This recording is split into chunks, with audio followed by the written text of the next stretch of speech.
Hello everyone, কাঁচা কলা কাটে নিয়ে ভিডিও শেষে একটা টুইস্ট আছে, দেখতে ভুলবেন না। কে যে এর নাম রেখেছিল ঢেঁড়স, দেখতে এত লম্বা কিন্তু ধরলে পরেই স্লিপ খায়। তবে এটা দিয়ে এমন জিনিস বানাবো যে ভাতের সাথে খেতে একদম সুপার ফাটাফাটি লাগবে। বেশি কিছু লাগবে না, চুলায় কড়াই দিয়ে তেলটা গরম করে পেঁয়াজ দিয়ে পেঁয়াজটা একটু ভেজে নিয়ে এরপরে চিংড়ি মাছ দিয়ে চিংড়ি মাছটা হালকা ভাজা ভাজা হয়ে গেলে ঢেঁড়সগুলো ঢেলে দিব।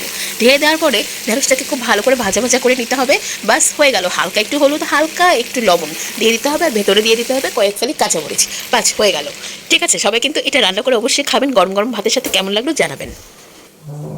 জীবনে প্রথমবার কাঁচা কলা কাটতে গিয়ে আমি খুব অবাক হয়ে গেলাম, কারণ আমি জানি যে নর্মাল কলাগুলো যেভাবে ছোলা ছিলে খেয়ে ফেললে যেরকম হয়ে যায়, আমি ভেবেছি কাঁচা কলাভাবে ছোলা চিললেই হয়ে যাবে। কিন্তু কাঁচা কলা যেভাবে ছোলার আগা এবং মাথাটা কেটে নিয়ে তারপরে এবং এটা যতটা শক্ত হয় এবং কাটতে গেলে ছোলাটা যে ছিলনি ব্যবহার করতে হবে এবং এরপরে এটাকে মাঝখান থেকে কেটে পিস পিস করতে হবে, এটা আমার জানাই ছিল না। যাই হোক, এরপরে আমি কাটা শুরু করলাম, নানানভাবে এক্সপিরিয়েন্স করার ট্রাই করছিলাম। তো ফার্স্ট টাইম এক্সপিরিয়েন্স ছিল এবং আমার খুব ভালো লাগলো এবং আমি অবশেষে এটাকে কাটতে পেরেছি এবং নিজের ওয়েতে অ্যাপ্লাই করে অবশেষে কাঁচা কলার ছোলাটা কেটেছি এবং কাঁচকলাটা ভাগ করেছি। তো এই ছিল আজকের একটা ইন্টারেস্টিং ব্যাপার, আপনাদের সাথে শেয়ার করলাম। কেমন লাগলো জানাতে কিন্তু ভুলবেন না।